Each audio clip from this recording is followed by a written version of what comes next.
सीता राम के चरणारविंद मेरे तो सभी बोलिए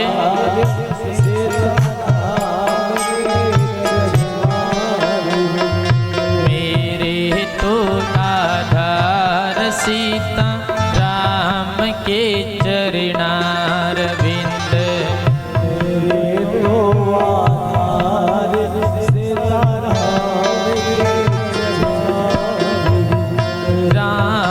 के चरणारविंद राघव के चरणारविंद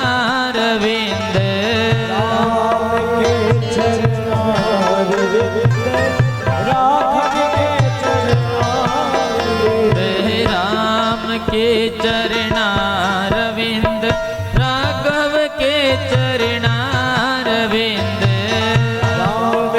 सभी बोलिए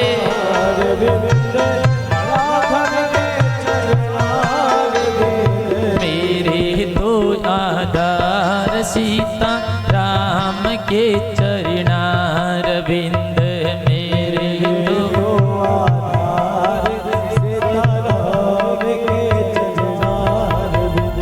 राम के चरणारविंद श्याम के चरणारविंद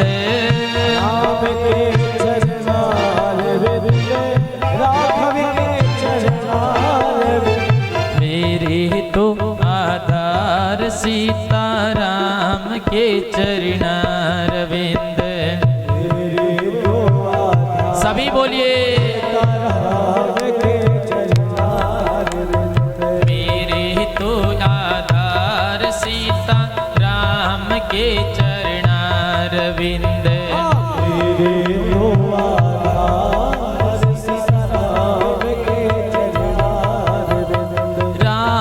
के चरणारविंद केशव के चरणारविंद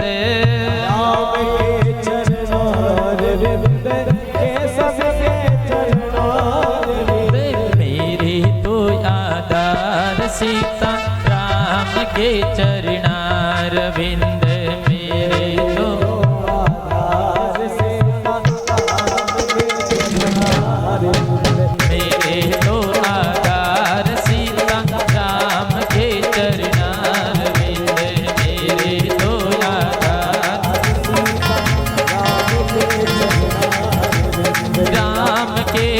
चरणारविंद राघव के चरणारविंद सभी बोलिए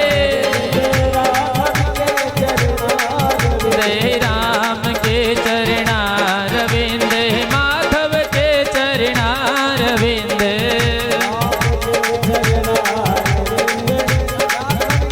चरणारविंद मेरे तो आधार सीता चरणारविंद मेरे तो सभी बोलिए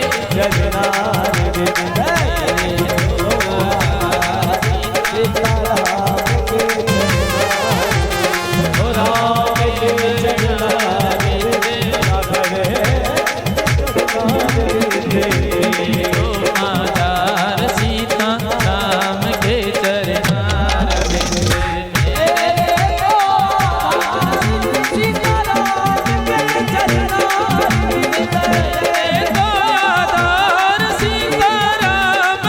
चरणारविंद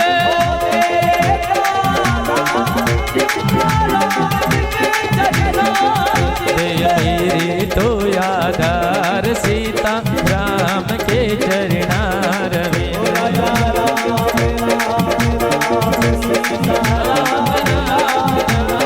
राम राम राम सीता राम राम राम राम राम राम राम राम सीता राम राम राम हरे मुरारी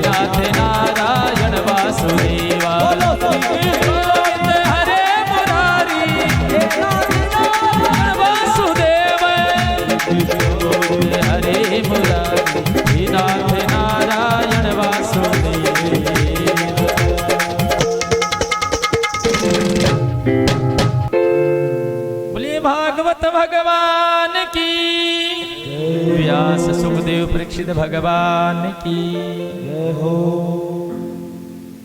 हरि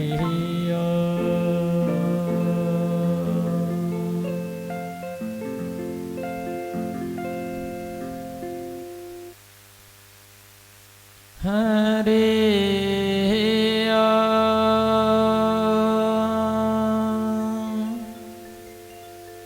हरे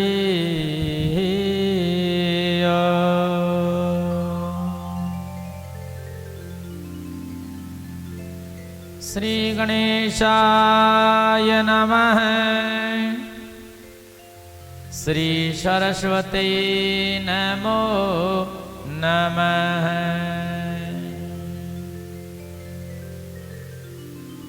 श्री गुरुचरण कमलेभ्यो नमः।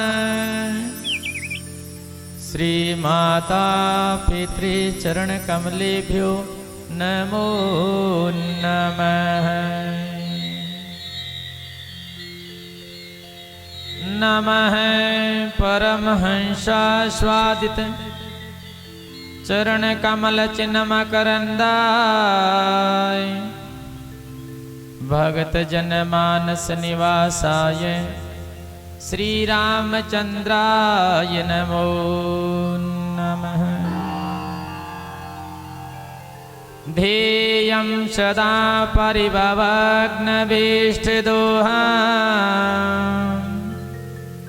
तीर्थास्पदं शिवविरञ्चिनोतं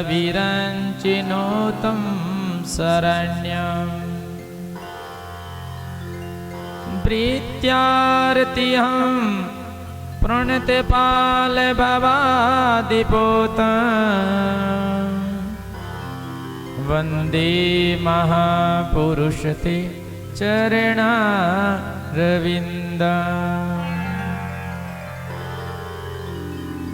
वंशी विभूषित करा नवनीरधाबा पीताम्बरादरुण बिम्बफलादरुष्ठा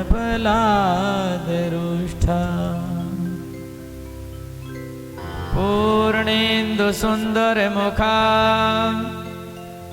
दरविंद नेत्रा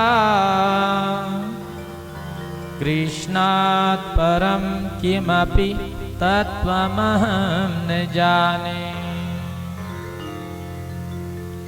नारायणं नमस्कृत्यं नरं चैव नरोत्तमं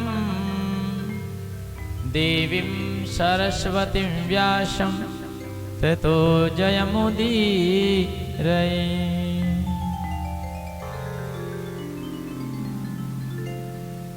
सीतानाथ समारंभा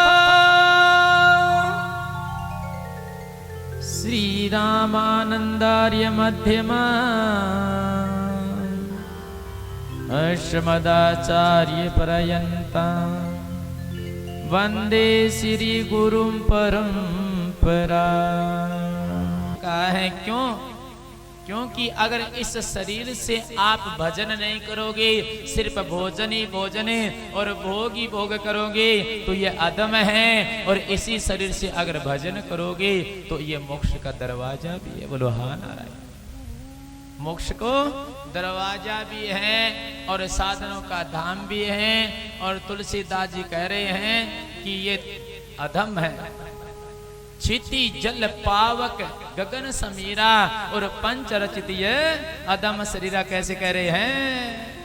ओ सिद्धि जय पावक गगन समीरा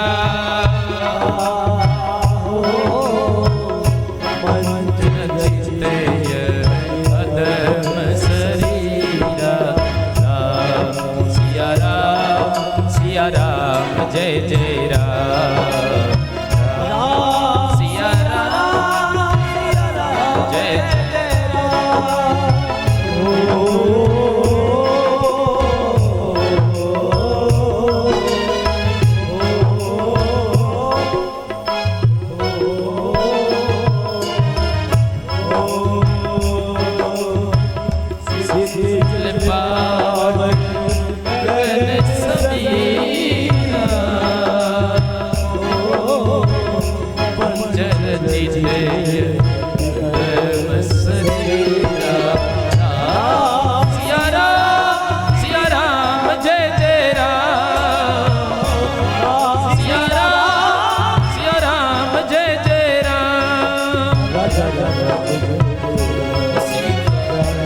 जय जय राम।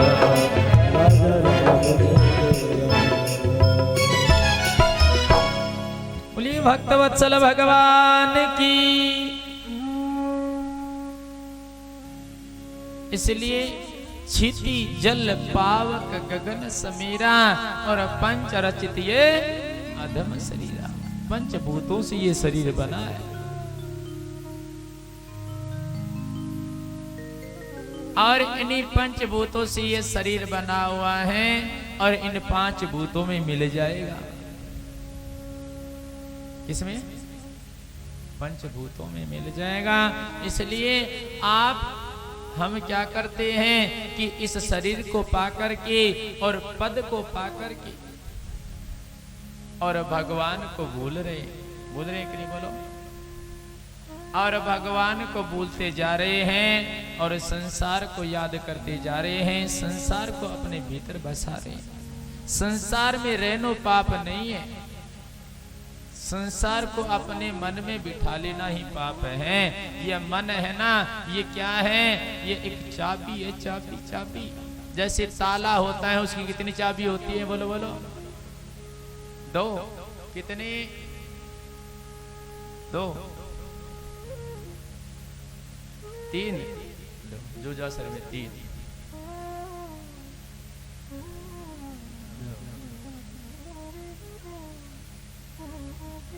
पर कहते हैं जो ताला होता है उसकी एक ही चाबी होती है। उसी चाबी से ताला बंद भी होता है, तो उसी चाबी से ताला खुलता भी है। ने तो दो चाबी होती है, ने तीन। अब उस आप चाबी को एक तरफ घुमाओगे तो ताला बंद हो जाता है, दूसरी तरफ घुमाओगे तो खुल जाता है। ऐसे ही माता बहनों भाइयों, ये संसार में मन है। इस मन को आप अगर संसार में लगाओगे तो बंधन हो जाएगा, और इसी मन को अगर परमात्मा की तरफ लगा दोगे तो बंधन से मुक्ति भी हो जाएगी। मन चंचल मन चित मन चोर, मन की मति ने चालिए, मन पल पल में कुछ मन पल पल में कुछ हो रहा है। मन के पीछे मत दौड़ो और अपना जो नीति कहती हैं, वेद कह रहे हैं, पद्धति कह रहे हैं, उनके अनुसार अपना जीवन बिताना सीख लो और सीधे परमात्मा की शरण हो जाओ। बोलो हा नारायण।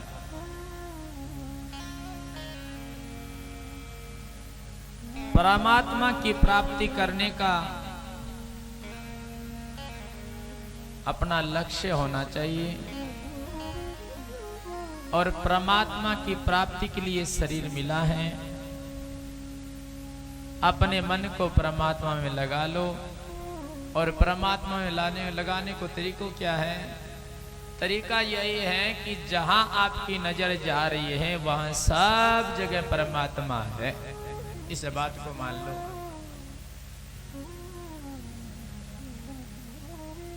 जहां बूढ़ा बूढ़ी, छोरा छोरी, पशु पक्षी, जहां आपकी नजर जा रही है सब परमात्मा है, और सब में परमात्मा है।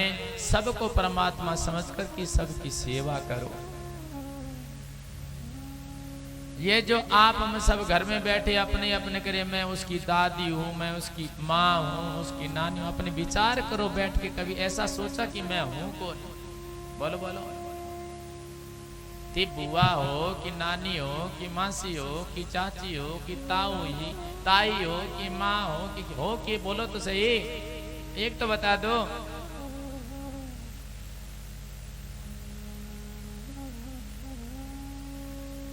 कभी अपने आप से एक कमरे में बैठकर के कभी विचार किया कि मैं हूं कौन? अपनी पहचान ही नहीं की और महाराज अपना जीवन धीरे धीरे बिता दिया।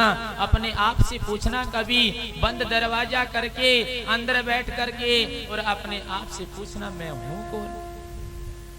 क्या मैं शरीर हूं? और शरीर तो मर जाता है, क्या मैं मर गया?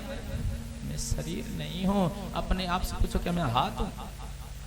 क्या मैं पैर हूं? क्या मैं कान हूं? क्या मैं आंख हूं? क्या मैं पेट हूं? मैं हूं क्या? मैं शरीर नहीं हूं। क्यों?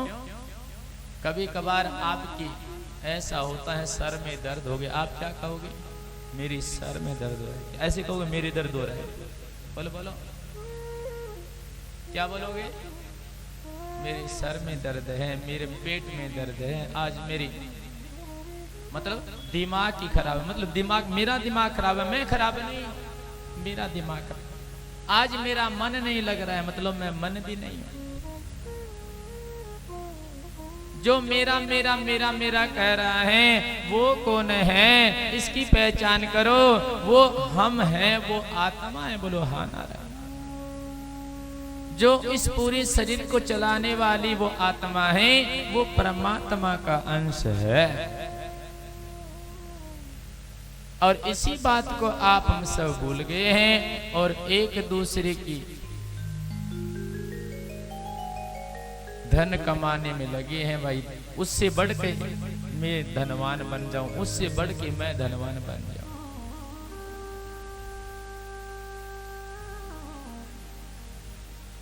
सबसे प्रेम करो। जितने भी आपको संसार में जो दिखाई दे रहा है सब परमात्मा है, सबसे प्रेम करो।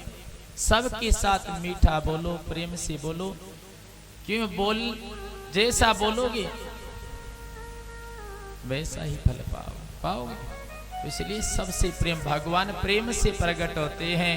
आज कथा है कि विदुर विदुरानी की भगवान प्रेम से प्रकट होते हैं। क्योंकि महाराज भगवान कोई वस्तु के भूखे नहीं है, कोई पदार्थ के भूखे नहीं है। भगवान भूखे तो किस बात के हैं? प्रेम के भूखे हैं। तो सबसे प्रेम करना सीख लो। किसी से बैर मत करो, किसी से विरोध मत करो। एक बात बताओ, अगर आप किसी को गाली देते हो, अगर आप किसी को गुस्सा देते हो, रीस दे रहे हो, क्रोध दे रहे हो, तो सामने वाला आपका वो रीस है, गुस्सा है, क्रोध है, ले या ना ले, वो तो उसके ऊपर है कि नहीं? बोलो बोलो। जो आप दे रहे हो, आपके पास तो एक ही ऑप्शन है, रीस गुस्सा दे रहे हो। लेने वाले के पास 2 ऑप्शन है, ले भी सकता है, नहीं भी ले सकता। इसलिए अब आप गुस्सा करोगे, रीस करोगे, ईर्ष्या करोगे, तो बताओ दिमाग किसका खराब हुआ? रीस करने वाले के हुआ। और हार्ट बीट किसकी बढ़ गई? जो गुस्सा किया उसी। और बीपी आई उसी की। कितने घाटा हो गया। इसलिए किसी से करना है तो प्रेम कर लो, प्रेम से बोलो। और महाराज संत लोग कह रहे हैं, बिन जारी हंस हंस बोल, मीठी मीठी बोल, बातां थारी रह जैसी, सब बातां यहाँ रह जाए, साथ कुछ भी नहीं जाएगा। जो अच्छा कर्म करेंगे, अच्छा बर्ताव करेंगे, अच्छा बोलेंगे, वही हमारे साथ में जाएगा और कुछ भी नहीं जाएगा। संत लोग कैसे कह रहे हैं? ओ भाने परदेसी मत जा,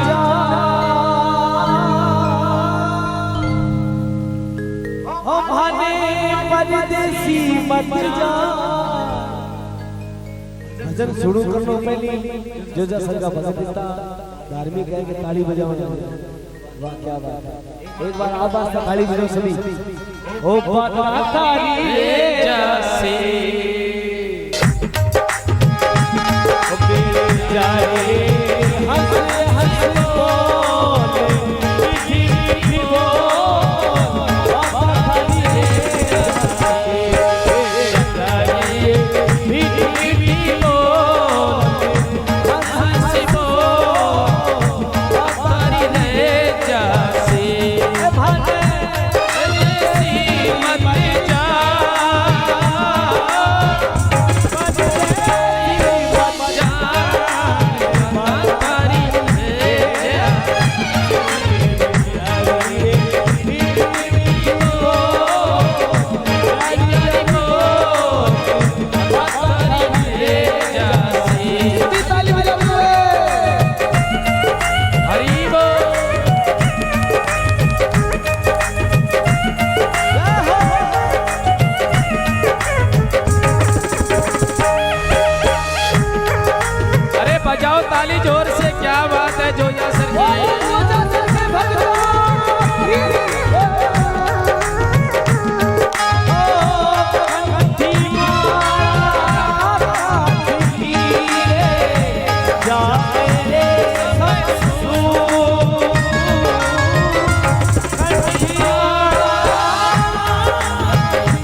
बिल्कुल खाली हाजिरी लगा। ओ बेचारी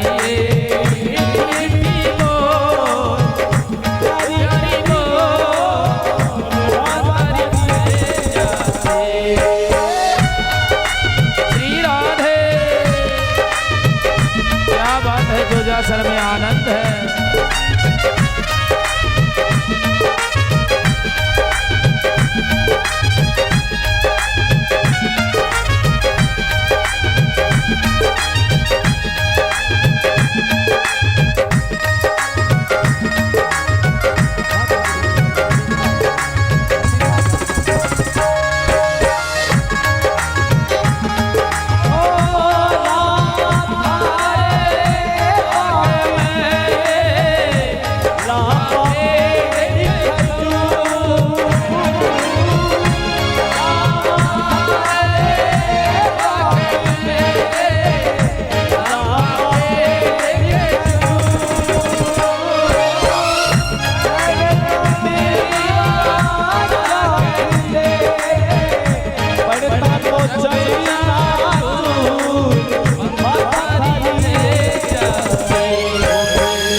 हो जाती, ब्याह हो जाता है और ब्याह की वो जाती है दूसरे घर में और ससुराल में जाती है और इस घर को धीरे धीरे धीरे धीरे धीरे धीरे बुलाती रहती है, उसको अपना मानती रहती है और मानते मानते वो बन जाती है क्या, सासू माँ।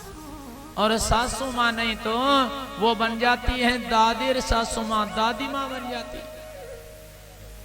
और वो डोकरी घर में बैठी लाठी के सहारे और जब उनके घर में आ जाती पोते की बीननी, पोते के नहीं तो परपोते की भी आ जाती। अब परपोते की बीननी से धीरे धीरे काम में हो जाए, कोई गलती कोई काम बिगड़ जाए, बिगड़ी जाते हैं काम तो। और जब कोई काम बिगड़ गया तो वो क्या बोलेगी, अरे देखो देखो तो सही, इस पराई जाए ने आकर के मेरे घर को बिगाड़ दिया। इस पराई जाए नहीं आकर के मेरे घर को बिगाड़ दियो। अब उनसे पूछे तो सही कि वो तो यहाँ की यहाँ जाए जन्मी है कि, बोलो बोलो, वो तो यहाँ जाए जन्मी है कि वही कहीं से आई तो है, पर वो पराई उसको मान रही, अपने कोई वहीं की मान रही है। उस बात को भूल गई कि अपने ब्याह शादी करके आई थी। ऐसे ही आप हम सब वो बात तो भूल गए हैं कि हमारा ये घर नहीं अपना, तो वो घर है असली। परमात्मा वो अपना है, ये तो एक नकली बना बनाया है। और इस नकलीपन को असली मान लियो, यही तो बड़ी सबसे बड़ी भूल है। और इस भूल को मिटा लेना ही सत्संग है। जचेगी और ऐसे आप माला जपते हो राम राम राम राम राम राम राम, और असली बात को आप याद नहीं करते हो। राम राम से कोई फायदा नहीं है, मानने से फायदा है। कैसे? जैसे एक पंडित जी ने आप एक छोरा किसी गांव का, एक छोरी किसी गांव की, दोनों को बिठाया, अग्नि प्रज्वलित की और फेरा दे दिया और कहा बेटा ये तुम्हारी पत्नी है, और पत्नी से कह दिया तुम्हारा पति है। एक ही बार बताया और आपने मान लियो। बोलो माना कि नहीं? बोलो बोलो कि माला फेरी, मेरो ब्याह हो गयो, मेरो ब्याह हो गयो, मेरो ब्याह हो गयो, पर एक बार में ही मान लिया। ऐसी अपने शास्त्र और वेद पुराण नीति नीति कह करके कह रहे हैं कि हम इस घर के नहीं हैं, हमारा असली घर कोई और है। उस घर जाने की चेष्टा बना लो। और आप अपने कहीं, जैसे समुद्र का पानी उठता है सूर्य की प्रकाश से, उठ करके बादल बन जाते हैं, बादल बनकर के बरसते हैं और बरस करके नदियां नाला में गांव में होते हुए वापस जाकर के सागर में समा जाते हैं। ऐसी हमारा जीवन कभी भेड़ कुत्ता बिल्ली बना, अब मनुष्य शरीर बन करके और सीधे के सीधे परमात्मा में समा जाए तो अपने परमात्मा की प्राप्ति हो जाएगी। अभी अपने को दुख इस बात का है कि अपने असली घर से मिले नहीं है। बोलो हाँ ना। और जब तक अपने असली घर नहीं जाओगे तब तक शांति नहीं मिलेगी। कैसे? कि माता बहनों भाइयों, आप जाते हो कहाँ पर? हरिद्वार तीर्थों में कहीं घूमने के लिए, और वहां पर रहते हो होटल के अंदर, धर्मशाला के अंदर, कमरा किराया लेते हो, पर उस कमरे को अपना मानते हो। क्योंकि अपना मान करके उसमें रहते हो, उसकी साफ भी करते हो, सफाई भी करते हो और आराम से उसमें रहते भी हो, संभाल कर भी रखते हो, ताला भी लगाते हो। बोलो लगाते हो कि नहीं? पर बताओ वो कमरो थारो है कि? बोलो बोलो। जो तीर्थों में गए हो और वो कमरा किराया लिया है, वो धर्मशाला किराया लिए है, वो धर्मशाला आपकी है कि? क्यों? वो तो किराए पे ली हुई है। और कब तक वो अपनी है? जब तक वो किराया देंगे तब तक वो अपनी है। और जिस दिन किराया बंद कर दिया उसी दिन धक्का मार करके बाहर निकाल देंगे। ऐसे ही ये श्वास रूपी इस धर्मशाला का किराया है। ये श्वास रूपी किराया जिस दिन पूरा हो जाएगा उसी दिन महाराज बाहर निकलना पड़ेगा, जाना तो पड़ेगा। बोलो बोलो। जाना तो है पर फजीती करा के तो मत जाओ। बोलो बोलो, ठीक बात है कि? फजीती तो मत कराओ। आयो है तो जानो पड़सी और जन्म लियो तो मरनो पड़सी, पर जाओ तो सही, पर इतना तो करके जाओ, कम से कम इतनी तो सत्संग कर लो जिससे मिनख बनो फिर से मिल जाए, मनुष्य जीवन फिर से मिल जाए। इतना कर्म तो कर लो। और महाराज ऐसा नहीं हो मिनख बन करके, मनुष्य बन करके, और अब तो पिया है माँ का दूध और फिर पीना पड़ जाएगा गधिया और कुतिया का दूध। बोलो बोलो।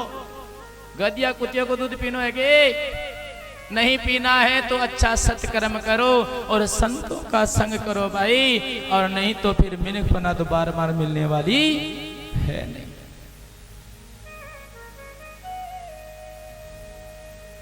इसलिए सबसे उत्तम बात यही है कि संतों का संग करके और परमात्मा की प्राप्ति कर लो और उस श्वास रूपी किराए का सदुपयोग करो, दुरुपयोग मत करो। इसका खर्च जितना जल्दी कर दोगे उतना ही जल्दी ये शरीर छूट जाएगा। और शरीर तो छूटना ही है, एक दिन मरना तो है ही है, जन्म लियो तो मरना तो पड़ेगा। पर मरना कैसे है कि फजीती करा के नहीं मरना है। कैसे कि एक जाट था, वो एक थी जाट, कोई है तो नहीं यहाँ पर जाट में सारी है कि चलो कोई बात नहीं, सारी बात है, था नहीं सुनावा की दूजी है तो। और एक था जाट, और जाट की पीछे हो गई, जाट नहीं हो गई। और दोनों आपस में रहते तो दोनों में कलह होती रहती है, लड़ाई होती है, थारा होएगी। और दोनों में आपस में कलह होती, झगड़े होती, और वो बेचारी परेशान होगी जाट। और एक दिन जाट ने परेशान होगी, रोज रोज जाट परेशान करे। जाट ने कहा कि मैं सुबह होते ही थारो घर छोड़ के चली जाऊंगी पीर माई के। अब वो जाट था, वो चौधरी था, गांव में माना जाना था। उसने सोचा कि मेरी पत्नी अगर मुझे छोड़ के चली गई तो गांव में फजीती हो जाएगी, बेइज्जती हो जाएगी, मेरी तो कोई बात ही नहीं मानेगा। इसलिए उसने क्या किया कि गांव के बीचों बीच चौपाल में जाकर के और कुएं पे जोर से आवाज लगा दी, गांव वालों गांव वालों गांव वालों। क्या सारे लोग इकट्ठे हो गए। बोल भाई क्या बात है चौधरी जी की? बात क्या है? कल सुबह होते ही मैं मेरी पत्नी को घर से निकाल दूंगा, मैं मेरी पत्नी को घर से निकाल दूंगा। अब वो क्या निकाल दे, वो तो पहले से जा रही है। पर अपनी फजीती बचाने के लिए उसने कह दिया ऐसे ही शरीर तो छूटना है ही है, पर महाराज फजीती बचा लो। आप नहीं चाहोगे तो भी शरीर तो छूटेगा, छूटेगा कि नहीं? बोलो बोलो बोलो, हाँ वो तो करो। शरीर तो छूटेगा, पर शरीर छूटने से पहले फजीती बचा लो। ठीक है कि मरने की तैयारी कर लो। और मरने की तैयारी क्या है कि अपनी भूल मिटा लो। शांति कब तक नहीं मिलेगी कि जब तक उस घर से अपने असली घर नहीं पहुंच जाएंगे। तीर्थों में गए हैं, घने महाराज चौके गद्दे मखमल की तकिए लगे हैं और बड़ी बड़ी बिल्डिंग है और खाने पीने की व्यवस्था भी खूब है, पर महाराज सब जगह घूम करके जैसे घर में आएंगे तब ऐसे लगा शांति मिली है। बोलो बोलो, होता है कि नहीं? वही मिर्च रोटी जी में रहे हैं, वही खटिया पे पड़े हैं, पर आराम घर आके मिलता है। ऐसे ही इस घर में आने से इतना आराम मिलता है, तो जो अपना असली घर है उसमें जाएंगे तो कितना आराम मिलेगा। बोलो बोलो, बहुत आराम मिलेगा। इसलिए सत्संग की बातें बहुत है। अब कथा की, आज राधा रानी भगवान की भक्ति जन जन में फैलाने के लिए उसके पास एक होता है तोता, सुख पक्षी। उससे कहती है बेटा तुम मृत्यु लोक में जाओ बेटा, और जाकर के अपने परमात्मा का भक्ति का प्रचार प्रसार करो, जाओ। इस प्रकार से तब उस तोते से कहा तो वो कहने लगा मैया मैं तो मृत्यु लोक में नहीं जाऊंगा। क्यों बेटा? कि मृत्यु लोक में जाऊंगा तो मुझे माया पकड़ लेगी, जकड़ लेगी। राधिका कहने लगी कि बेटा जाओ, तुम्हारे ऊपर कोई माया का असर नहीं होगा, यह मेरा वरदान है बेटा। कहते हैं इधर से तो वो सुख पक्षी आया और कैलाश पर्वत के ऊपर एक सुकनी और एक सुख पक्षी दोनों रहते थे। सुकनी के घर में जाकर के प्रवेश कर गया, और इधर से क्या हुआ, भगवान ने अपने मन को प्रेरित कर दिया, और भगवान का मन है नारद जी महाराज। नारद जी महाराज बीणा बजा रहे, तंदूरा बजा रहे और गा रहे श्रीमन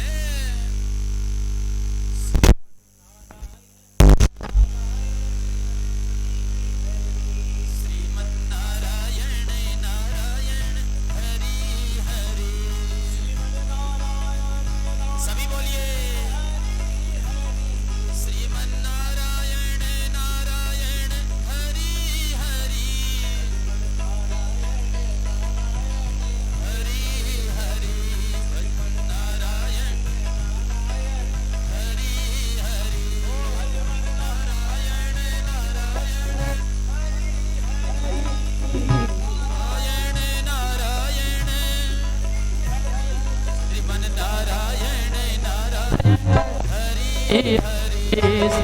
नारायण नारायण हरि। बोलिए भक्तवत्सल भगवान की। और इस प्रकार से बीणा बजाते हुए तंदूरा बजाते हुए देवऋषि नारद जी महाराज किसी कैलाश में आए। कैलाश में आकर के देखा तो शंकर भगवान समाधि लगा करके बैठे। और महाराज घर के अंदर तो मैया पार्वती जी है। बोलो हा नारायण। और सती मैया विराजमान है। जैसे नारद जी को देखा तो अरे बेटा नारद बहुत दिनों के बाद आए हो, बैठो। देवऋषि नारद बैठी, अच्छा सा आसन दिया और महाराज मान सम्मान और जलपान कराया और कहा बेटा तुम इतने दिनों के बाद कैसे आए हो। नारद जी ने कहा मैया क्या बताऊं, संसार में लोगों को प्रेम है वो महाराज झूठा प्रेम हो गया। झूठी लेना झूठी देना और झूठी भोजन झूठी चबेना, सब लोग झूठे हैं। आपस में भाई भाई लड़ा करते हैं, झगड़ा करते रहते हैं। बाप बेटी की लड़ाई हो रही है और महाराज पति और पत्नी की लड़ाई हो रही है और जाति बिरादरी की लड़ाई हो रही है। सब लोग लड़ने में लगे हैं, झगड़ने में लगे हैं। कोई प्रेम किसी से करता ही नहीं है। इसलिए मैं किसी के घर जानो ही छोड़ दिया। अरे बेटा हमारे घर तो आ जाया करो, हमारे घर तो कोई लड़ाई नहीं, कोई झगड़ा नहीं, सब प्रेम से रहते हैं। देखो इधर हमारे गणेश जी की सवारी चूहा है तो शंकर भगवान के गले में सांप है। दोनों एक साथ रहते हैं, गनाई बैर है दोनों का, फिर भी प्रेम से रहते हैं। इधर शंकर भगवान का वाहन तो बेल है और मेरा वाहन शेर है। दोनों की शत्रुता है पर दोनों हमारे घर में प्रेम से रहते हैं। इधर भगवान शंकर के गले में शेषनाग हैं और हमारे कार्तिक की सवारी मोर की है। मोर और सांप का बेर है पर दोनों प्रेम से रहते हैं। देखो बेटा हमारे घर में सब प्रेम के साथ रहते हैं, कोई लड़ाई नहीं करता, कोई झगड़ा नहीं करता। बोलो हा नारायण। इसलिए हमारे घर तो आ जाया करो। तब नारद जी ने कहा मैया एक बात बताओ, थारे घर में इतनो प्रेम है कि हाँ इतनो प्रेम है। हमारे पति देवता शंकर भगवान भी हमारे से इतना प्रेम करते हैं कितना कि वो जो समाधि में जो भगवान के दर्शन, परमात्मा ईश्वर के दर्शन पाते हैं वो आकर के मुझे बता देते हैं। जो गुरु मंत्र होता है वो भी मेरे को बता दिया। और तो और इससे और बड़ी क्या बात होगी। कोई किसी से कोई कपट नहीं करते हैं, कोई झूठ नहीं करते हैं। नारद जी ने कहा मैया आज संसार का नियम हो रहा है, सब झूठे हैं, कपटी है। और भगवान जी कहते हैं छल छिद्र कपट ये मुझे अच्छे नहीं लगते हैं, मेरे को भाते नहीं है। कि बेटा हमारे घर में तो नहीं तो कोई छल है न कोई कपट है, कुछ भी नहीं है। अच्छा मैया कि इतना भगवान शंकर थारे से प्रेम करते कि हाँ बेटा करते हैं। तो फिर तो ये भगवान प्रेम करते हैं तो बताया होगा कि शंकर भगवान गले में मुंडों की माला क्यों पहनते हैं और वह मुंड किसकी है। सत्य मैया बोले अरे ये तो मेरे को कभी बताया ही नहीं, किसके मुंड लगे हैं और क्यों पहनते हैं। तब नारद जी ने कहा मैया फिर क्या प्रेम है, थे जानो थारो काम नारायण नारायण करके नारद जी तो वहां से चले गए। अब माता के मन में आई अरे शंकर भगवान कहते प्रेम करते मेरे से तो इतनी मोटी बात छुपा रखी है, आज तक बताई नहीं। अब तो महाराज रूठ करके और मैया कहते घर में बैठ गई। बोलो हाँ नारायण। इधर भगवान शंकर समाधि में बैठे हैं। समाधि में बैठे जैसे ही भगवान शंकर की समाधि खुली और महाराज आए, आकर के देखा तो माता को मुंह मोटो हो गया 5 किलो को। आकर के पूछा देवी क्या बात है, ऐसे मुंह बना के मुंह मोटा करके क्यों बैठी हो। माता मुंह मोटो हो चे तारोगे की रोलो है तो मुंह मोटो मत किया करो। देवी आज ऐसे मुंह बना के क्यों बैठी है, क्या बात है, घर में कोई आया था क्या। कि हाँ आए थे। कौन की नारजी हो नारजी आई तो मुंह मोटो हो नहीं तो। नारद जी आए कि क्या कह कर के गए हैं कि नारद जी तो कुछ नहीं कहा, नहीं कुछ तो कहा होगा कि आप रोज कहते हो कि थारे से प्रेम करते हैं, लाड करते हैं, और महाराज आपने आज तक ये नहीं बताया कि आप ये गले में जो मुंडों की माला, मुंड जानो माता होगी, मुंड खोपड़ी खोपड़ी खोपड़ी सरे, और ये सर की माला आप क्यों पहन रखी है और ये सर किसके हैं, ये बात तो आपने कभी बताई नहीं। तब कहते शंकर भगवान ने कहा देवी बस इतनी सी बात के लिए इतो मोटो,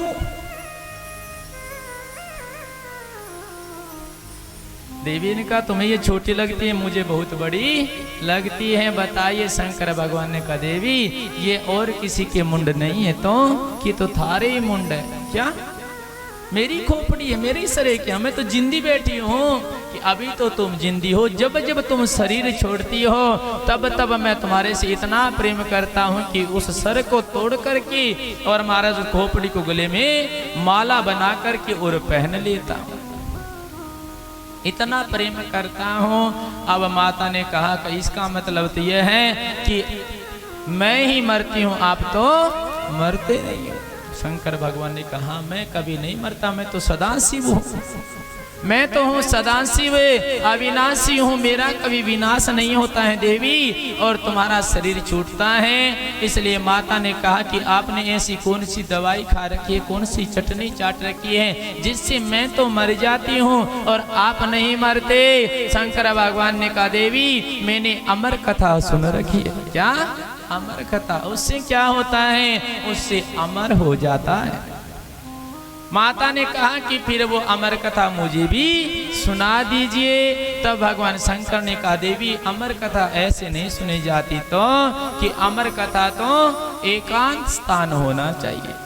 चलो यहाँ से सीधे के सीधे कैलाश में चलते हैं, और भगवान शंकर और पार्वती सीधे के सीधे कैलाश की ऊंची पहाड़ियों के ऊपर चले गए जहां बर्फीली हवा चल रही थी, और जाकर के ऊपर पहाड़ी के और भगवान शंकर ने जोर से डमरू को बजा दिया, और महाराज जैसी डमरू बजे जितने भी पक्षी थे पशु थे सब के सब उड़ गए और भाग गए, और शंकर भगवान ने 3 ताली भी बजा दी।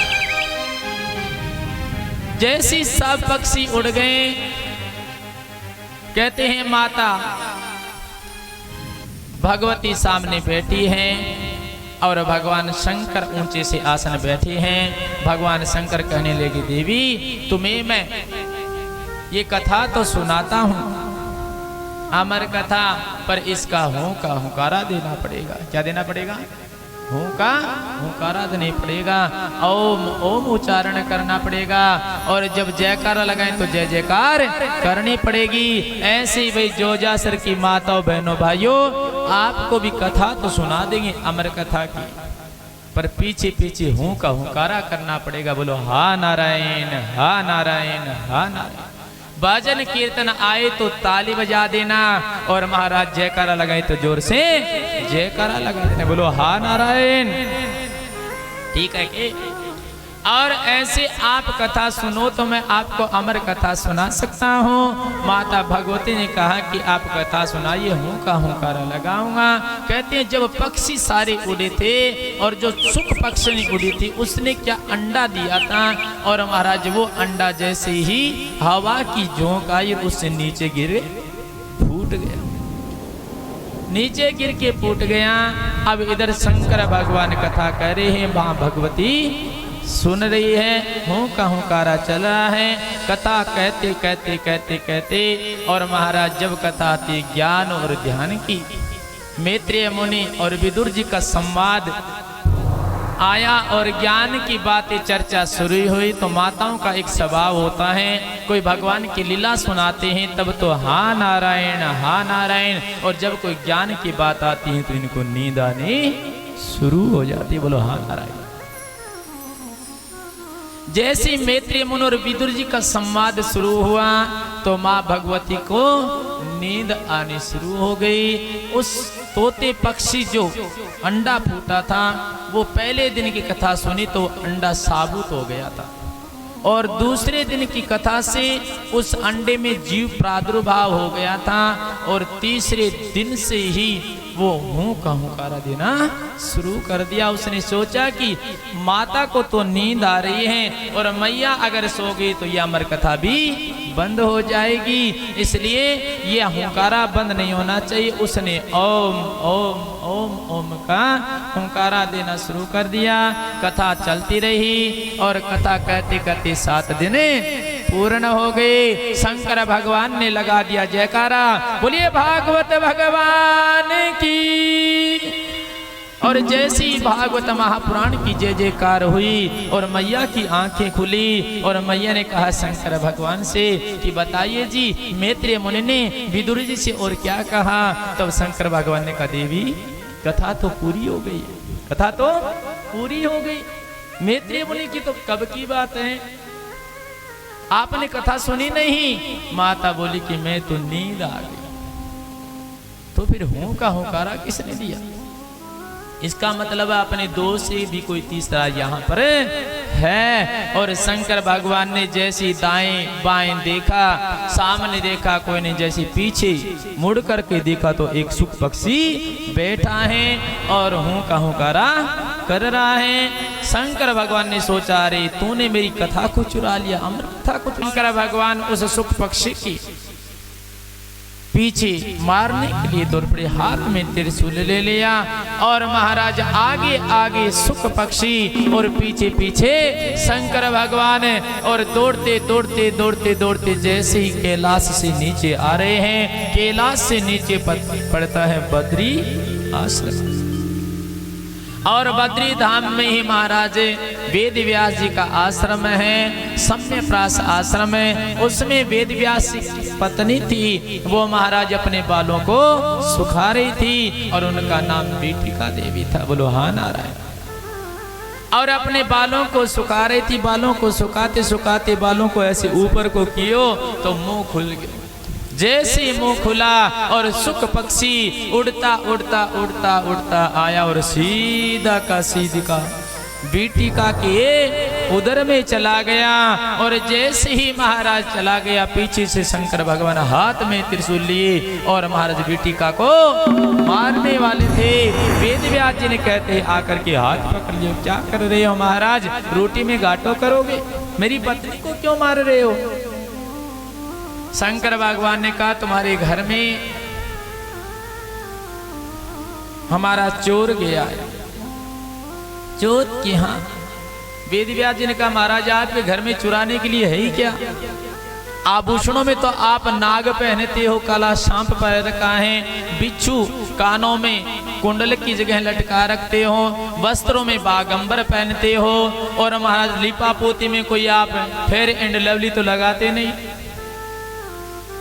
आप तो वही राख रमाते हो। आपके घर में अगर है चुराने के लिए तो क्या है जो चोरी करके ऐसी क्या वस्तु चुरा लाया? शंकर भगवान ने कहा ऐसी वैसी वस्तु नहीं चुरा के लाए हैं तो कि मेरी अमर कथा को चुरा के ले आया। कि अमर कथा की हाँ, अमर कथा से क्या होता है कि अमर कथा एक बार जो सुन लेता है वो अमर हो जाता है। तो वेद व्यास जी ने कहा महाराज एक बात बताइए, अगर अमर कथा उसने सुन ली है सुख पक्षी ने तो महाराज वो तो अमर हो गया, और वो तो हो गया अमर, और आप उसके मारोगे त्रिशूल।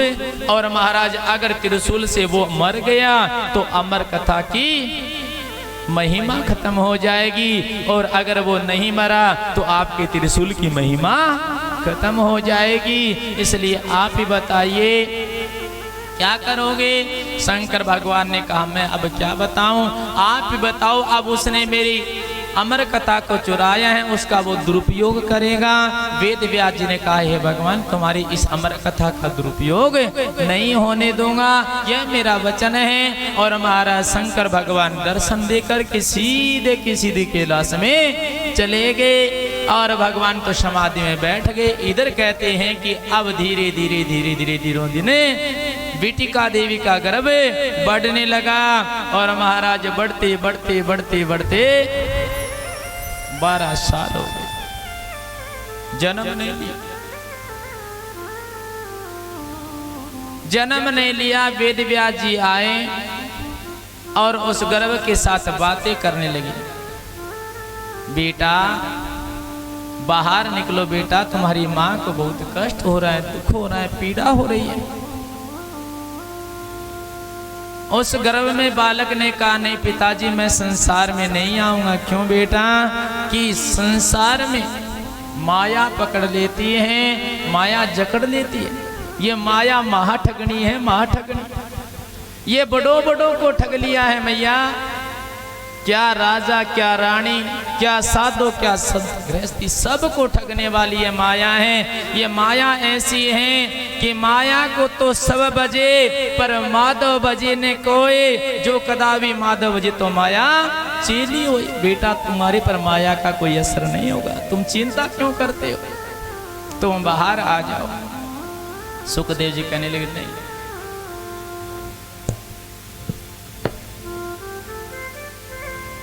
माया महाठगनी है, ये बड़ों बड़ों को ठग लिया है और महाराज मैं तो बाहर नहीं आऊंगा।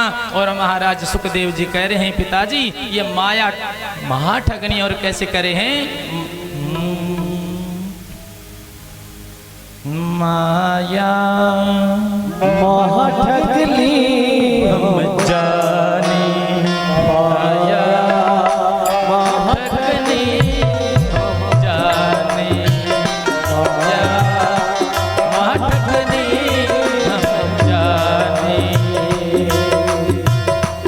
निर्गुण आस ये कर डोले, निर्गुण आस ये कर डोले, अमृत बाणी माया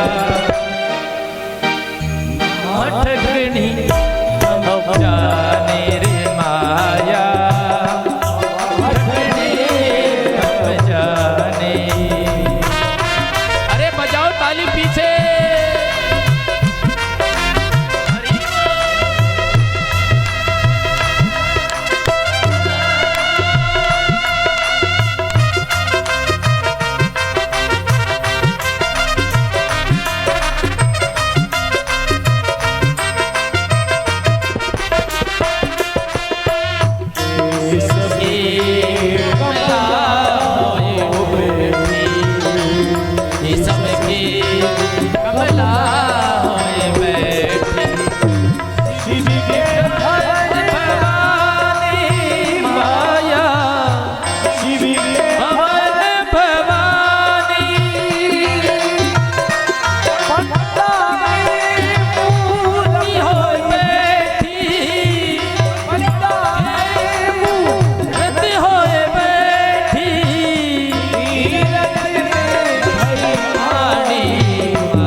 बोलो बोलो माया महाठगनी हम जाने रे माया महाठगनी हम जाने।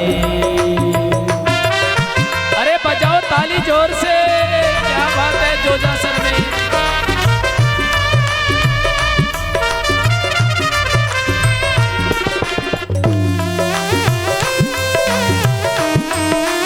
बैठे बैठे नाच लो।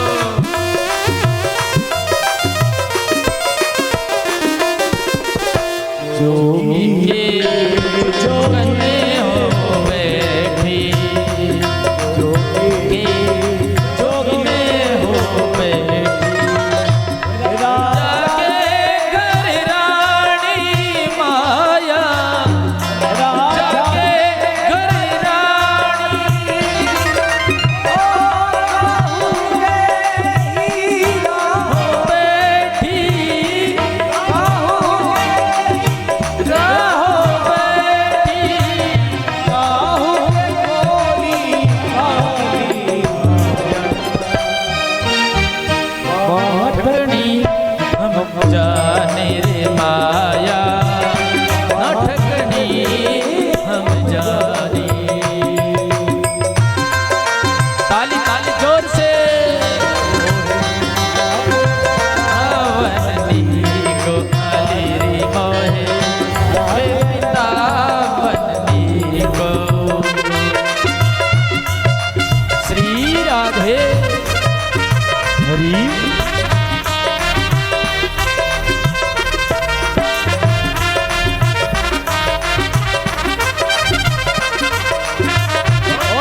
कहानी रे माया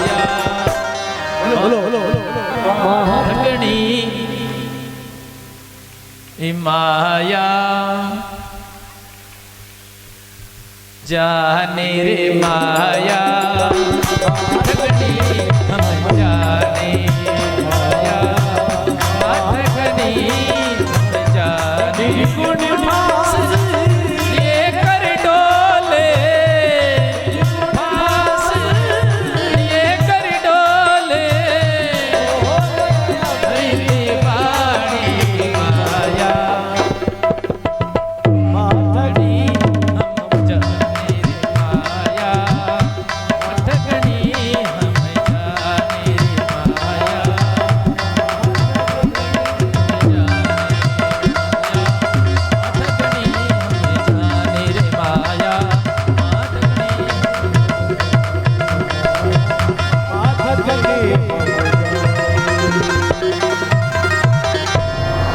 भक्तवत्सल भगवान की माया महाठगनी हमें जाने। ये माया बड़ों बड़ों को ठग लिया है। और कैसे? ये माया ऐसी है कि पिताजी की जैसी डाबर भूमि परत भा डाबर पानी, जैसे आकाश से ओस की बूंद गिरती है, बरसात की बूंद गिरती है तो बिल्कुल एकदम निर्मल होती है। बोलो हाँ नारायण।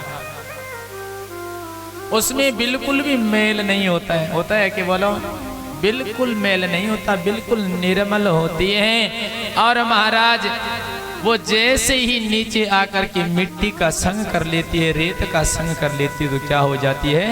मैली हो जाती है, कीचड़ के रूप में बदल जाती है। ऐसी ये जीव जब जन्म लेता है उससे पहले बिल्कुल एकदम निर्मल होता है पिताजी, और उसके बाद में जीवी जीव ही माया लपटानी और फिर उसकी माया में लिपट जाता है। ये मेरा है, ये तेरा है, ये मेरा, ये अपना है, और मैं मेरे की जेवड़ी और गल बंध्यो संसारे। और महाराज आए थे हरि भजन को ऊटन लगे, कपास आए थे भगवान का स्मरण करने के लिए, भगवान की भक्ति करने के लिए, और आकर के और लंबे लंबे पसर पसर के धन कमाने लगे। बोलो हाँ नारायण।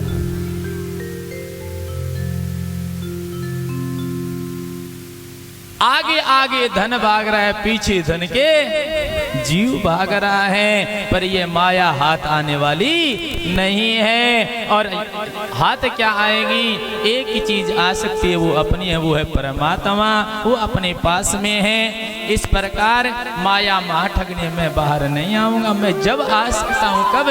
कि स्वयं मायापति आकर के कह दे कि मेरी माया का असर नहीं होगा तो मैं आ जाऊंगा। ऐसे सुखदेव जी और महाराज वेद व्यास जी बात कर रहे थे, दोनों के बीच में भगवान प्रकट हो गए। सभी देवता जोर जोर से दुनिया बजाने लगे, फूलों की वर्षा करने लगे। बोलिए भागवत भगवान की। इस प्रकार से कहते हैं भगवान ने आकर के कहा, बेटा सुखदेव तेरे ऊपर मेरी माया का कोई असर नहीं होगा, और जाओ मेरी माया का तेरे ऊपर असर नहीं होगी, ये मेरा वरदान है। इतना कह करके और भगवान अंतर ध्यान हो गए। आज कहते हैं जैसे ही 12 वर्ष की आयु में और सुखदेव जी महाराज का जन्म हुआ, जन्म लेते ही सुखदेव जी महाराज जंगल की ओर जाने लगे। बोलो हाँ नारायण। जन्म लेते नाल छेदन हुआ और जा रहे हैं जंगल में, और इधर से जंगल में जा रहे हैं, उधर से वेद व्यास जी और बीटिका देवी अपने बेटे की ममता में पीछे पीछे आवाज लगा रहे हैं, बेटा रुक जाओ, बेटा रुक जाओ, बेटा जंगल मत जाओ, बेटा रुक जाओ। अभी तो लाडी नहीं किया है, प्यारी नहीं किया, दुल्लारी नहीं किया है, बेटा रुक जाओ। जब कहते हैं सुखदेव जी ने तो कोई उत्तर नहीं दिया, पर कहते हैं पेड़ और पौधों के द्वारा उनको उत्तर मिला कि हे वेद व्यास जी आप तो बड़े ज्ञानी हो, ध्यानी हो, और आप जैसे संत महात्मा ही ऐसे आपकी संतान के लिए करते रहेंगे। ये तो भजन करने जा रहे हैं और आप जैसे विद्वान भजन में बाधा डालेंगे तो फिर हमारो जैसे क्या होगा। देखो लोग हमें पत्थर मारते हैं, हम अपने बेटे देते हैं, मतलब फल देते हैं। इस प्रकार से कहा तो वेद व्यास जी की आंखें खुल गई, ज्ञान प्रकाशित हो गया और महाराज वेद व्यास जी और बेटिका अपने आश्रम में रहते हैं। इधर सुखदेव जी अपने भजन में बैठ जाते हैं। वेद व्यास जी ने विचार किया, सूत जी महाराज ने ऐसे श्री सुखदेव जी का स्मरण करके और सबको कथा सुना रहे हैं कि वेद व्यास जी ने अपने घर में बैठ करके और अब कहते हैं 18 पुराण की रचना कर दी, 6 शास्त्र की रचना कर दी, शांति नहीं मिली। तब कहते हैं देव ऋषि नारद जी से भेंट हुई। नारद जी ने कहा कि आप संतों का संग करिए, संत हृदय नवनीत समाना। संत का हृदय बड़ा ही कोमल होता है। क्या होता है? कोमल जानोगे एकदम जैसे सॉफ्ट, अंग्रेजी को शब्द हो गया।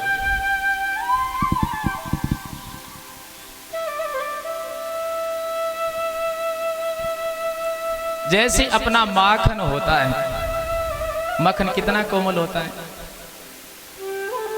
और वैसे ही संत का हृदय होता है। जैसे एक बालक का हृदय होता है, कैसा कि बालक को लड्डू दिखाओगे, लड्डू दिखाओगे तो हंसने लगेगा, थप्पड़ मार के रोने लगेगा, रोते रोते को लड्डू दिखा दो हंसना शुरू हो जाएगा। ऐसे ही संत का भी स्वभाव होता है, बिल्कुल एकदम कोमल होते हैं।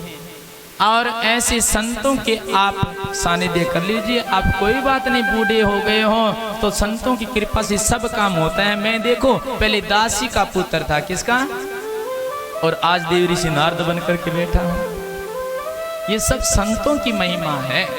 देव ऋषि नारद ने इस प्रकार बताया कि मैं पूर्व जन्म में दासी का पुत्र था, मेरी पिताजी तो जन्म से ही भगवान शरण हो गए थे, पर कहते हैं कि मैया संतों के आश्रम में रहती, संतों की सेवा करती और मेरा लालन पालन करती। समय बीतता गया, चतुर्मास से शुरू हो गया, संत महात्मा आ गए और चतुर्मास भजन कीर्तन शुरू हो गया। मैया भी संतों की सेवा कर रही है, मैं भी संतों की सेवा करता था और संतों की सेवा, कभी उनको पत्थर ला करके देता, कभी पुष्प ले आता, कभी उनकी जूठी पतले उठा लेता, कभी उन्हें भोजन प्रसाद करवा देता। इस प्रकार से उनकी सेवा करता। जो संतों की जूठन बचती थी पतलों के अंदर, वो पतल से जूठन वो मैं कभी कभी जीम लिया करता। वैसे किसी की जूठन माता बहनों भाइयों नहीं जीवनी चाहिए, किसी का जूठा नहीं जीवना चाहिए। पर कहते संतों का जो जूठन होती है वो जूठन नहीं, वो तो शीत प्रसादी है। शीत प्रसादी जैसे भगवान की जूठन होती है वो प्रसाद होता है। ऐसी संत महात्माओं की जूठन जीम लेता और उनकी जैसी बुद्धि मेरी होने लगी और बुद्धि बदल गई। धीरे धीरे मेरा मन भी भजन में शुरू हो गया और चतुर्मास से पूरा हो गया। संत जाने लगे, संत जा रहे तो मैं भी उनके पीछे पीछे जा रहा था और पीछे से मैया दौड़ी दौड़ी आई और मुझे रोक लिया और कहा कि बेटा तुम इन संतों के साथ में मत जाओ। मैं जाने के लिए महाराज बहुत प्रयास किया। संत महात्मा ने कहा बेटा अभी तुम्हारी मैया अकेली है, इसका कोई दूसरा सहारा नहीं है, तुम तेरी माँ की सेवा कर, जब तेरी माँ का शरीर छूट जाए तो भजन कर लेना। ये ले बेटा तुम्हें मंत्र देते हैं और कहते हैं उस बालक का नाम रख दिया था संतों ने रामदास बालक। बोलो हाँ नारायण कि बेटा रामदास ये लो तुम्हें मंत्र देते हैं, ओम नमो भगवते वासुदेवाय। इस मंत्र का बेटा जाप करना और प्रणव का जाप करना और भगवान की कृपा से तुम्हें भगवान की प्राप्ति हो जाएगी। संत इतना कह करके चले गए। अब नारद वो रामदास बालक है, वो मैया के साथ में रहता है और उसकी एक ही लाल सारी मेरे वो संत चले गए, मैं उनके साथ जाता भक्ति करता। ये मेरी मैया है, ये दीवार बन करके खड़ी हो गई, मेरी भजन में बाधा कर दी। हे भगवान मेरी माँ को उठा दे। और ऐसे तब भगवान से प्रार्थना की तो एक दिन भगवान ने उसकी बात को सुन लिया। और महाराज मैया हैं गाय की सेवा करने जा रही थी। सुबह सुबह अंधेरी 4 बजे का टाइम था और घास नीर रही थी गाय को। और महाराज वो घास में कोई सांप था, उसकी माँ को डस लिया, खा गया। और जैसे ही सांप ने डसा, काट लिया, तो महाराज कोई बालक दौड़ा आया, रामदास के यहाँ की तेरी माँ को तो किसी सांप ने काट लिया। और जैसे ही रामदास जाकर के देखा तो उसकी मैया तो शरीर छूट गया है, संसार से चली गई है। अब रामदास बालक महाराज ताली बजा करके नाच रहा है, हंस रहा है, मेरी मैया मर गई, मेरी मैया मर गई, मेरी मैया। अब मैं भजन करूंगा। कहते हैं रामदास बालक की आंखों से आंसू तो आए, पर कहते हैं 2 प्रकार के आंसू निकले थे। एक तो ठंडा आंसू निकला था, एक गर्म। बोलो हाँ नारायण। गरम आंसू होते हैं, गरम आंसू वो दुख के होते हैं।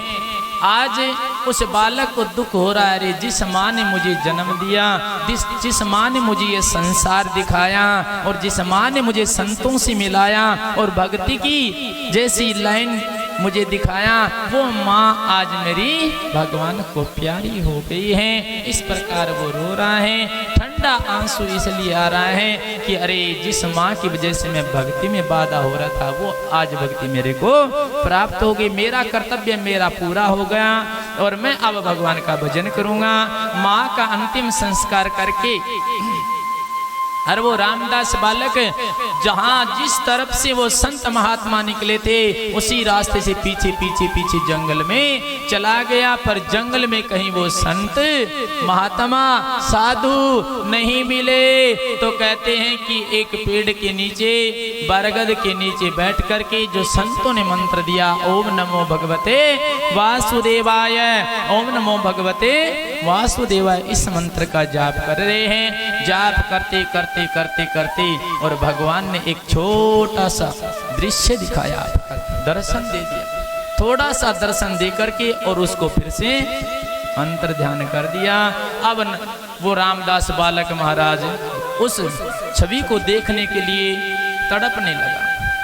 और उसी समय आकाशवाणी हो गई, अरे बालक, तुम्हें इस जन्म में मेरा दर्शन नहीं होगा, और जब यह चतुर्युगी बीत जाएगी तब तुम्हें जाकर के मेरी प्राप्ति होगी। और महाराज तब तक तो मेरा भजन करे। और महाराज उसी समय तक कहते हैं वो रामदास बालक भगवान का ओम नमो भगवते वासुदेवाय, ओम नमो भगवते वासुदेवाय मंत्र जाप करते चतुर्युग बीत गया।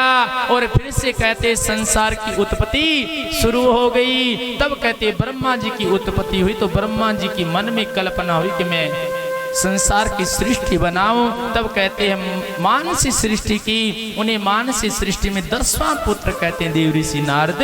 वो रामदास बालक हैं, वही देव ऋषि नारद बन करके प्रकट हो गए। सभी देवता जोर जोर से जाने लगे, फूलों की वर्षा करने लगे। बोलिए भागवत भगवान की। इस प्रकार से देवऋषि नारद ने कहा कि हे वेदव्यास जी, संतों के आशीर्वाद से देखो दासी पुत्र भी नारद बन गया है। तो आपका काज तो क्या है, आपकी ये भागवत कथा लिखी जाएगी, भगवान की लीला संतों के आशीर्वाद से लिखी जाएगी, तुम चिंता मत करो।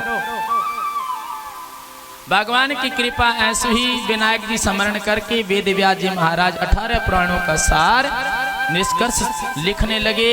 और इसको लिख करके 4 श्लोक की भागवत देवऋषि नारद ने बताई थी। वही 4 श्लोकों के 18,000 श्लोक बना दिए वेदव्यास जी। अब ये 18,000 श्लोक तो बना दिए, पर वेदव्यास जी ने सोचा कि इसका अधिकारी कौन है, ये कौन सुना सकता है। आजकल तो सभी लोग सुनाते हैं, कोई जाति नहीं, कोई बिरादरी नहीं। आजकल तो माताएं भी कथा कर रही पर निषेध है। वेद ये अपने वेद पुराण शास्त्र नहीं कहती, नीति नहीं कहती, पर कहते हैं कि इसका अधिकारी कौन है। तब वेदव्यास जी महाराज खोजने लगे इसका अधिकारी कौन होगा, यह भागवत मैं किसको सौंपूं जो ये जन जन में प्रचार और प्रसार कर दे। ऐसा व्यक्ति विरक्त और वेद का ज्ञाता कौन होगा? जो महाराज वेद पुराण शास्त्र का ज्ञाता हो वो इसका प्रचार और प्रसार कर सकता है। तब कहते हैं कि वेद व्यास जी को बताया कि आपका पुत्र है कौन? श्री सुखदेव मुनि, वो ही इसका संसार में प्रचार प्रसार कर सकता है। तब कहते हैं कि वेद व्यास जी ने कहा कि वो तो अब समाधि में बैठा है, वो तो समाधि में बैठा है, भजन में बैठा है, अब वहाँ उनको कहाँ से खोजे, कहाँ पर हैं? तब कहा कि कोई बात नहीं, आप अपने शिष्यों को कोई श्लोक दे दीजिए, जहाँ पर सुखदेव मुनि महाराज बैठे भजन कर रहे हैं वहाँ जाकर के ये श्लोक सुना दीजिए। तब कहते हैं वेद व्यास जी ने अपने 2 शिष्यों को बड़े सुंदर भाव से श्लोक सिखाए और श्लोक वो शिष्य बोलते जा रहे हैं जंगल में। और महाराज जैसे जंगल में वो श्लोक बोल रहे हैं और सुख मुनि देवता महाराज आसन पर बैठे हैं और आसन में बैठे बैठे और समाधि में बैठे उनके जो श्लोक हैं वो कानों में पड़ रहे हैं। अहो वकियम स्तनकालकूटम जिज्ञासया पायदस्य साध्वी लेभे गतिम धात्रयोचितां ततोन्यां कं वा दयालुं शरणं व्रजेम। अहो आश्चर्य की बात है, बकी नाम आया है पूतना का।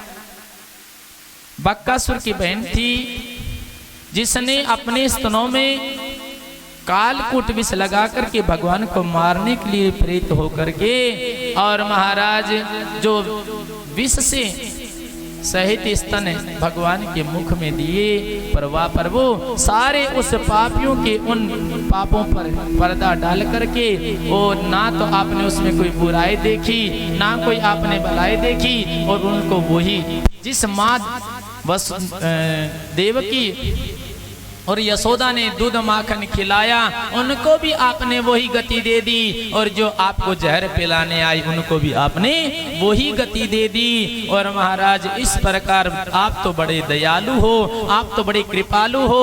और महाराज ऐसी दयालु की कृपालु की कथा सुनी, श्लोक सुने तो महाराज सुखदेव जी से रहा नहीं गया और जैसे देखा ऐसे श्लोक मीठे मीठे कौन सुना रहा है। सुखदेव जी आंखें खोल करके देखे तो बालक गुनगुनाते हुए जा रहे हैं। बालकों को पास में बुला, इधर आओ इधर आओ इधर आओ, और कहा कि आप कौन हो, कहां से आए हो, आपका नाम क्या है? तब कहा कि हम वेद व्यास जी के शिष्य हैं। क्या हैं? वेद व्यास जी के शिष्य हैं कि ये श्लोक हमारे गुरुजी ने सुनाए। कौन है गुरुजी? के वेद व्यास जी। अच्छा अच्छा, वेद व्यास जी ऐसे सुंदर श्लोक सुनाए हैं कि हाँ ऐसे एक नहीं, ऐसे तो भंडार भरा पड़ा है हमारे गुरु जी के पास में। ऐसे ऐसे श्लोक होंगे कि तो फिर वो वेद व्यास जी तो मेरे पिताजी हैं। तब शिष्य ने कहा कि पिताजी हैं तो पिता की संपत्ति बेटा अधिकारी होता है, जाओ अपनी संपत्ति ग्रहण कर लो। सुखदेव जी वहां से सीधे के सीधे और कहते हैं कि वेद व्यास जी के चरणों में आकर के और महाराज प्रणाम किया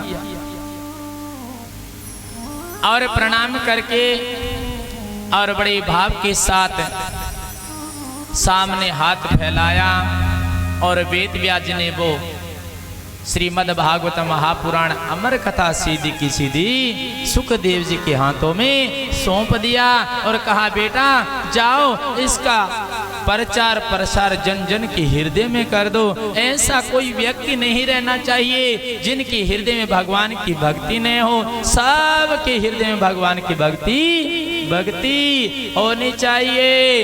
इस प्रकार से तब कहा तो कहते हैं कि समय आने पर श्री सुखदेव जी महाराज ने वो ही अमर कथा भागवत की कथा राजा परीक्षित को सुना दिया। बोलो हाँ नारायण। तब कहते हैं सोनकादि ऋषियों ने सूत जी महाराज से कहा महाराज ये कथा थोड़ी विस्तार से बता दीजिए कि परीक्षित जी कौन थे और उन्होंने ये कथा क्यों सुनी, इसका क्या कारण था, इसका रहस्य क्या है, वो सब कथा में विस्तार से कहिए।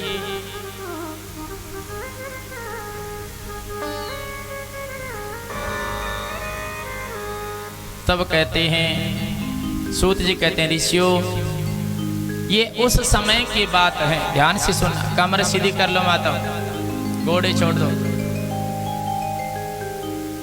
भगवान की भगत परीक्षित की कथा है, बहुत सुंदर कथा है। घोड़े छोड़ करके थारे समझ में आ रही है सबके की चौकी लागेगी।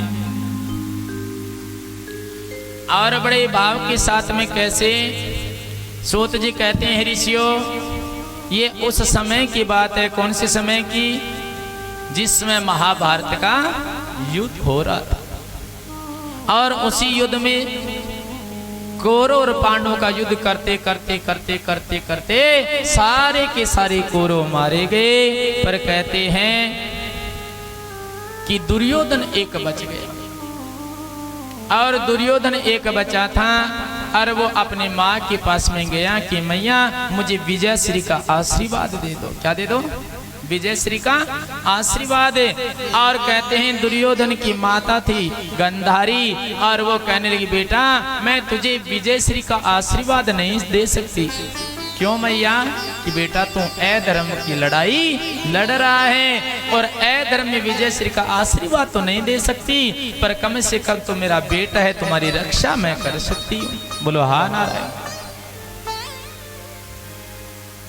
क्योंकि बेटा कितना भी दुष्ट हो, कबाबी हो, शराबी हो, चोरी हो, जुआरी हो, कैसा भी हो, पर माँ को बहुत प्रिय लगता है।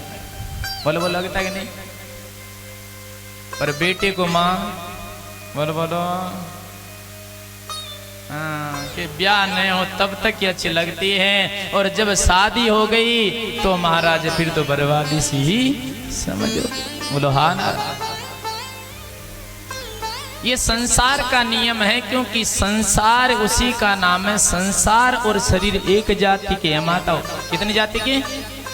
संसार और शरीर एक जाति के हैं और आत्मा और परमात्मा दोनों एक जाति के हैं। संसार भी सरकता है तो शरीर भी सरकता है, शरीर सरकता है तो मन और बुद्धि भी सरकती है। कैसे? कि जैसे धीरे धीरे धीरे धीरे छोटा सा बालक होता है तो बालक का माँ बिना नहीं रह सकता, रोता है, चिल्लाता है। माँ को कोई कुछ कह दे तो वो लड़ाई कर लेता है, लेट जाता है। और वही बालक धीरे धीरे धीरे धीरे जैसे जैसे बड़ा होता है और वैसे वैसे माँ की ममता धीरे धीरे धीरे कम हो जाती है और हो जाए शादी तो फिर किसकी? स्त्री की ममता बढ़ जाती है और माँ की ममता बंद हो जाती, सरक जाती है। इसी का नाम संसार है। बोलो हाँ नाथ। ये बदल जाता है और बदलने का नाम ही संसार है। बदला है कि नहीं बदला संसार? आपका गांव जोजासर आज से 100 वर्ष पहले ऐसे ही हो गए। बोलो बोलो 100 तो बहुत ज्यादा हो गया। 50 वर्ष पहले ऐसा नहीं था और बदल गया। 50 की छोड़ो, आज से 4 दिन पहले यहाँ पर ऐसा माहौल हो गया। क्या था? बोलो बोलो ठीक बात है।